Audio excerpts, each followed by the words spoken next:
On a chilly fall morning in 2025, Dr. Vivian Chin adjusted the light on her desk in the basement of the Massachusetts Historical Society.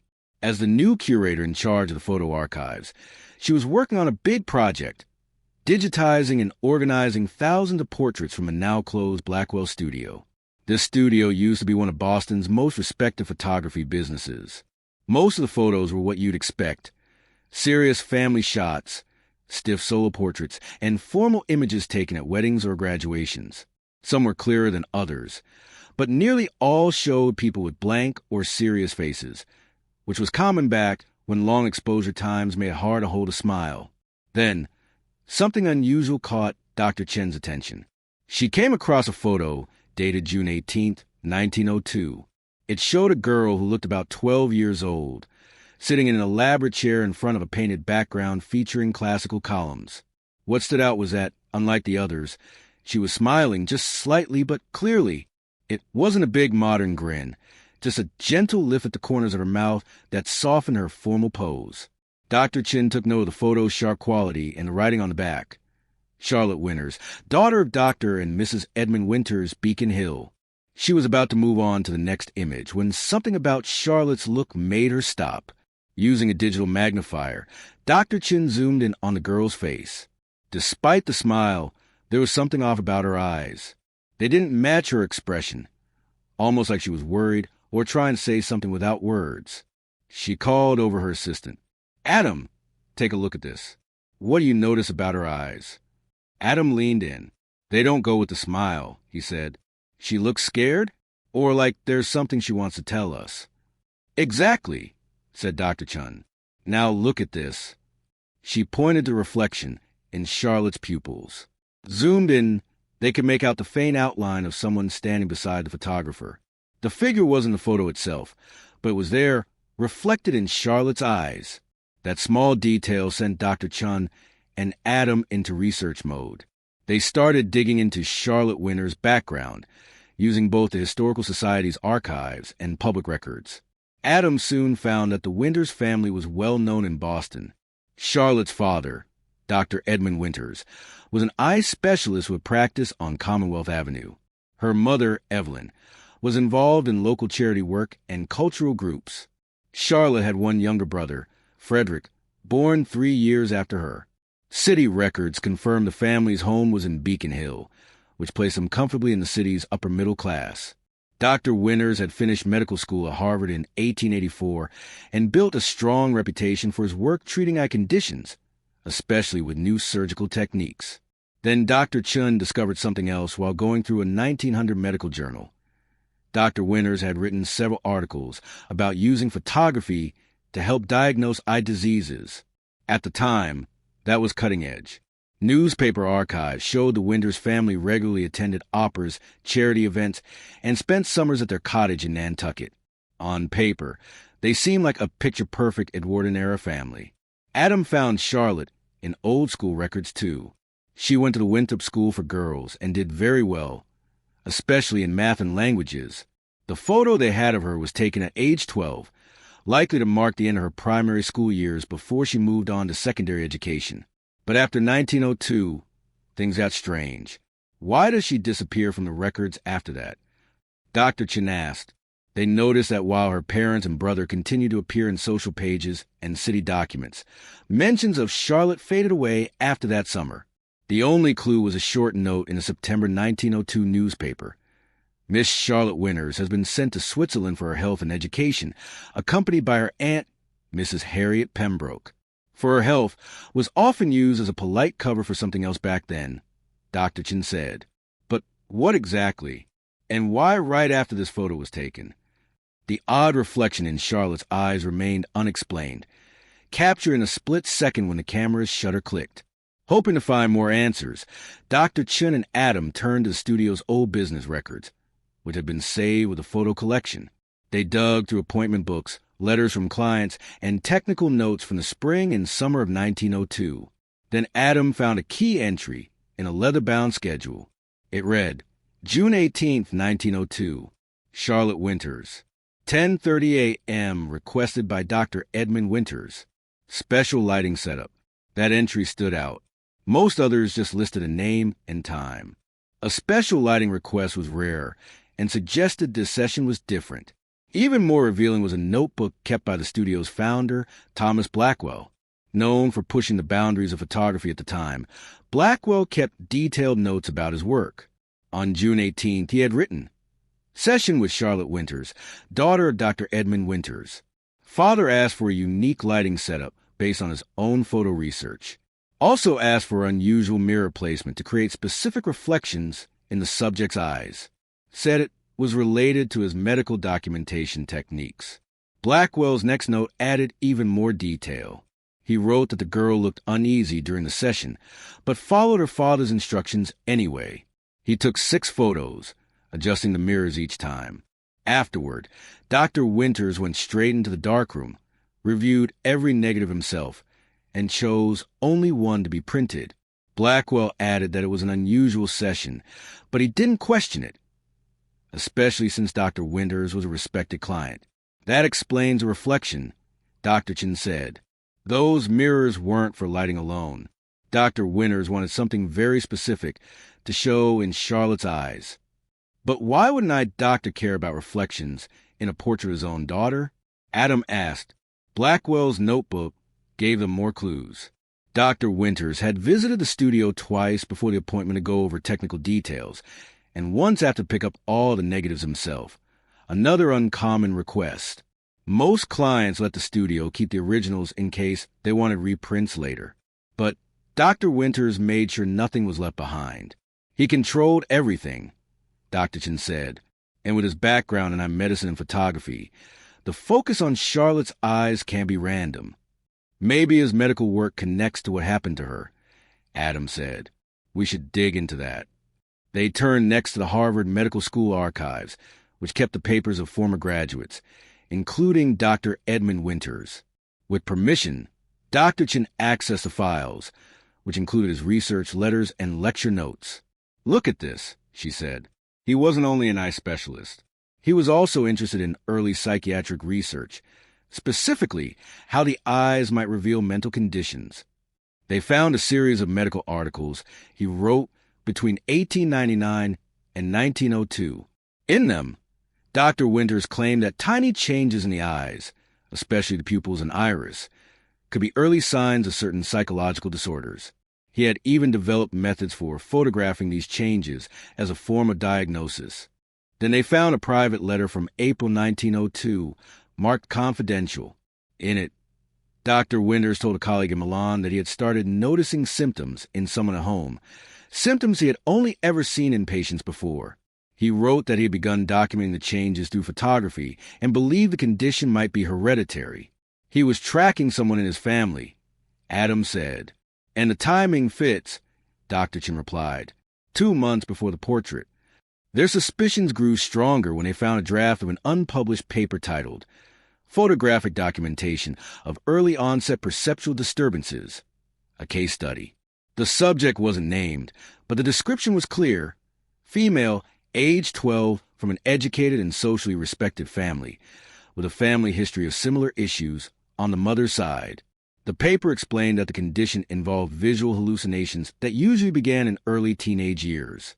Dr. Winters believed the earliest warning signs appeared in the eyes and could be captured with the right photographic setup. That meant the portrait wasn't meant to be sentimental. It was medical evidence. He wasn't just taking a photo of Charlotte, Dr. Chin said. He was recording what he believed was the start of a disorder, and she was sent to Switzerland right after, Adam added. So the photo must have confirmed something for him. That led Dr. Chun to yet another archive, this time in Switzerland. Bellevue Sanitarium was a private clinic that treated wealthy patients with mental or nervous conditions. Its records were protected, but available to researchers under strict rules. After weeks of paperwork, Dr. Chin received a redacted file from 1902 to 1905. One entry stood out. CW, female, age 12, American. She was admitted on August 15th, 1902, less than 2 months after the portrait. The note said she arrived with her father, who provided detailed medical documentation, including photographs of her pupils. The doctors wrote that she was polite and intelligent, but said she kept seeing the same figure in her side vision, a person she believed was standing near her. There was no physical illness to explain it. The treatment records over the next 3 years described the usual methods of time: rest, water therapy, monitored diet, and early forms of talk therapy. The doctors at Bellevue weren't fully convinced by Dr. Winter's methods. They noted how strongly he pushed for regular photos of Charlotte's eyes during his visits, which happened every few months. But the most eye-opening document was a transcript from a December 1902 interview between Charlotte and the clinic's medical director. "When did you first see the figure?" he asked. "Last Christmas," Charlotte answered. "At first only when I was alone in my room, then more and more." "What does he look like?" "A man in dark clothes. He never moves. He just stares." "Does he talk?" "No, but I know he wants something. I can feel it." "When did you last see him?" "During the photo session. My father had mirrors everywhere. The man was standing beside Mr. Blackwell. I saw him in the mirrors, too, many times. That's when my father believed me." The last note about Charlotte, dated October 1905, stated she was doing much better. The strange visions had become less frequent, and she had learned how to manage the episodes. The clinic recommended that she return to her family, with continued monitoring. To understand more about the family situation, Dr. Chun turned to private letters and family documents. The Massachusetts Historical Society held several collections from old Boston families, including the Pembrokes, Charlotte's relatives on her mother's side. Her Aunt Harriet Pembroke, who had gone with her to Switzerland, had written many letters to her sister Evelyn, Charlotte's mother, during that time. These letters, saved by later generations and donated years later, gave a clearer picture of what the family was going to behind closed doors. One letter, dated July 10, 1902, shortly after the photo session and before the trip to Switzerland, revealed a great deal. "My dearest Evelyn, I came to Boston as quickly as I could after Edmund's urgent message. I've now spent 3 days with Charlotte, and I understand your worry. She's holding herself together. But the episodes where she says she sees a figure are deeply upsetting. Edmund is convinced the photographic images prove it's the same issue that runs in the Pembroke side of the family. I know this has shaken you, but we need to approach it calmly, like he says, not with the fear and shame that clouded how our mother handled Aunt Margaret's struggles." Later letters showed how the family arranged Charlotte's stay in Switzerland. The decision was partly based on medical advice, but also a way to quietly remove her from Boston society. Dr. Winters had connections at Bellevue and trusted their progressive treatments more than what was available in the U.S. At the same time, sending Charlotte abroad gave the family a reason for her sudden absence that wouldn't raise social suspicion. One letter from November 1902 stood out. Edmund continues his photo studies of Charlotte's eyes with near-obsessive focus. He thinks he's seeing improvements based on slight changes in her iris, though the doctors at Bellevue don't seem convinced. "What worries me is his unwillingness to see any explanation beyond genetics." When Charlotte said the figure looked like the man who used to visit during Edmund's evening appointments last winter, he brushed it off. He won't even consider that what she sees could be something real. She's such a thoughtful child. I wonder if Edmund clings to the medical explanation because he's afraid of what else it could mean. This mention of a visitor raised new questions for Dr. Chun. What exactly had Charlotte seen during that photo session? Was the reflection in her eyes simply a result of the setup? Or had the camera captured something more personal, maybe even someone real? To understand how the Winters family made their decisions, Dr. Chun looked into how mental health was viewed in Boston during the early 1900s. She met with Dr. Margaret Harper, a Harvard historian who focused on the history of medicine and society. That era, Dr. Harper explained, was a turning point. People were slowly moving away from old beliefs that mental illness was caused by sin, weakness, or even the supernatural. Science and medicine were beginning to frame these conditions in terms of biology and heredity. But stigma was still strong, especially in high society families that worried about how such issues could affect marriage prospects or reputations. For someone like Dr. Winters, Dr. Harper said, having a daughter diagnosed with a nervous condition could harm both his medical career and his family's place in society. Sending Charlotte to Europe allowed them to get treatment, but also to avoid public attention. She also pointed out how photography played a growing role in psychiatry at the time. Doctors had begun taking photos of patients to capture what they thought were visible signs of mental illness, expressions or features they believed revealed inner conditions. Dr. Winter's intense interest in Charlotte's eyes lined up with popular medical ideas of the time. Many doctors then believed that mental conditions could show up through physical signs, especially in the eyes. With his background in ophthalmology, Dr. Winters paid close attention to how visual changes might reflect psychological symptoms. Dr. Harper, reviewing the Bellevue records alongside Dr. Chun, noted that Charlotte's repeated sightings of a specific figure would likely have been classified at the time as hallucinatory hysteria or even early signs of what we now recognize as schizophrenia. But today, doctors might also explore the possibility of trauma, or even the chance that Charlotte's experiences were real and not just imagined. The term Pembroke affliction mentioned in Harriet's letters pointed to a family history of similar issues. Further research into the family tree confirmed that Charlotte's maternal grandmother had two sisters who were institutionalized for similar conditions, hallucinations, and other mental disturbances.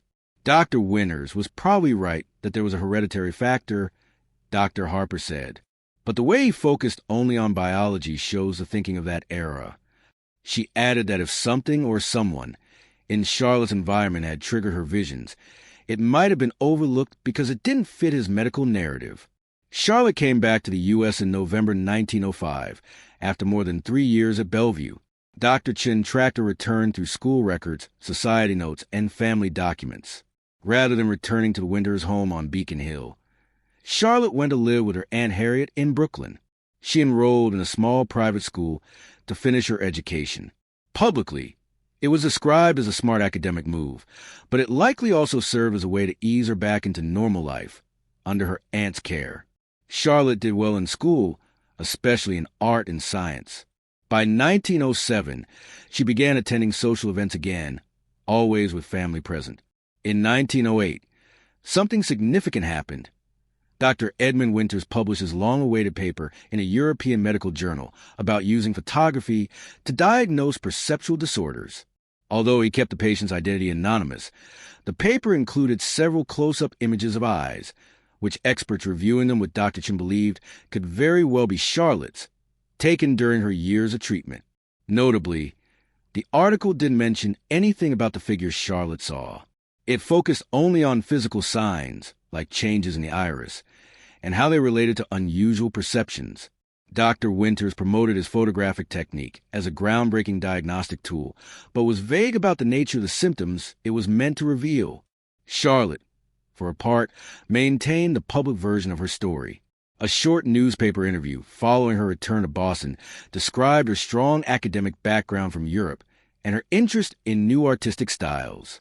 There was no mention of any health issues, but a personal journal, found years later among Harriet Pembroke's papers, revealed how Charlotte really felt during her transition home. In a December 1905 entry, she wrote, "Father still checks my eyes every week, taking photos in his study with the same lights and mirrors. He says he's happy with the results, but never asks if I still see the figure. I haven't told him that although it happens less often, I saw the man again at the Hendersons' dinner last week.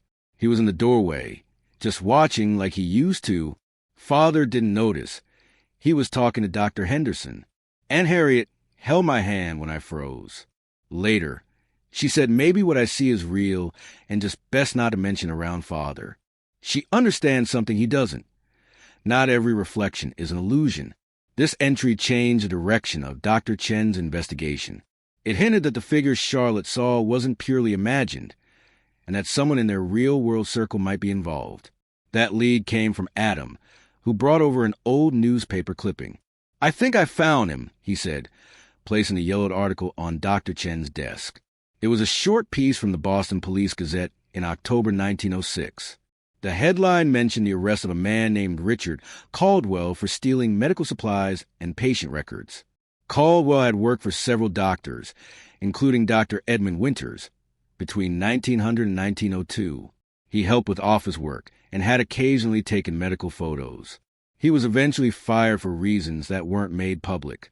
After leaving Dr. Winter's practice, Caldwell briefly worked for two other physicians.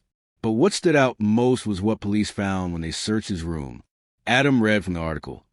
Officers discovered cameras, lenses, and a number of unauthorized photos, many of young female patients. Investigators suspect Caldwell may have used his job to enter homes during medical visits, taking pictures without consent. Dr. Chun and Adam exchanged a look. It raised a chilling question. Had Charlotte's visions been based not on hallucinations but on something or someone real? This discovery changed everything. What had once been dismissed as a hallucination now looked like something real. Charlotte's vision of the man in dark clothing might not have been a symptom of mental illness at all. It could have been Richard Caldwell, secretly watching her while working inside the Winters' home.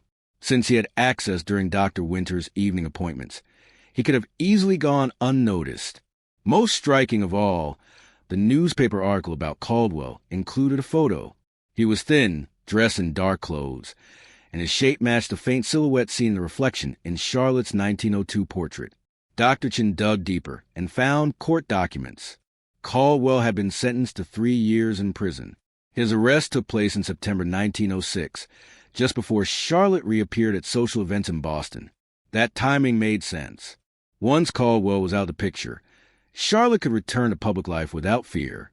Dr. Chin uncovered one last key piece, a letter Harriet Pembroke wrote to her sister in October 1906.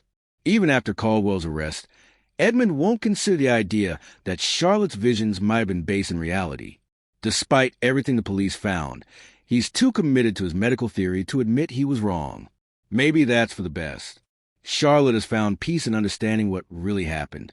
Edmund can keep his theory, but she's the one who's shown real strength. I've started to wonder how many women's so-called nervous disorders were actually responses to real events that no one wanted to believe. That letter made it clear.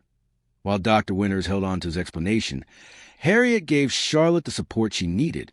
That quiet validation likely played a huge part in helping Charlotte heal and move forward. As Dr. Chin reflected on everything she'd uncovered, one truth stood out. The portrait Dr. Winters had taken to document signs of inherited mental illness actually showed something else entirely. He captured a moment where his daughter was trying to tell the truth the only way she could, through a look in her eyes. 6 months later, the Massachusetts Historical Society opened a new exhibition curated by Dr. Chun, Beyond the Frame, Hidden Stories in Early Photography. At the center of the display was Charlotte's 1902 portrait, now viewed not just as a medical photo, but as a layered image full of meaning. The exhibit included carefully researched background on the Winters family, early psychiatric photography, the stigma of mental illness at the time, and the ways gender shaped diagnosis. It also spotlighted the technical side of photography, showing how details as small as reflections in the eyes could hold clues overlooked for generations. But most importantly, the exhibition gave Charlotte her voice back. She wasn't just the subject of her father's study, Dr. Chin told visitors at the opening. She was using that moment to say something, to leave evidence of what was really happening. That photo carries both stories, the one Dr. Winters believed and the one Charlotte was living. Visitors could use a digital station to zoom in on Charlotte's eyes and see the same reflection Dr. Chin had found, a blurred but recognizable figure, once dismissed as imaginary, now confirmed as real. Dr. Chin had also taken time to learn what became of Charlotte afterward. Charlotte went on to study at Radcliffe College, where she pursued both science and art. She married a psychology professor and co-authored several papers exploring how people experience and interpret reality, especially when their voices are questioned or ignored. Their work gently challenged outdated ideas about women's mental health, pushing back on the tendency to label unexplained experiences as hysteria. Even more telling, in the 1930s, Charlotte started a small foundation that supported women recovering from illness and pursuing education. It offered scholarships to help them rebuild their lives, free from the judgment that often followed a mental health diagnosis. Charlotte's story showed how much a single photograph could hold if someone was willing to look closely. In that image, Dr. Chin wrote in the exhibition notes, we see more than just a girl sitting for a portrait. We see a message, a reflection, a truth that official records ignored. With the right tools and the right mindset, we can find voices that history tried to silence. The exhibition attracted wide attention from scholars and the general public alike. Medical historians, mental health advocates, and everyday visitors were drawn in by Charlotte's quiet power. Her photo had become more than a historical object. It was a reminder. Even when systems overlook or misinterpret someone's reality, their story might still survive, in a gaze, in a reflection, or in the strength it takes to keep going.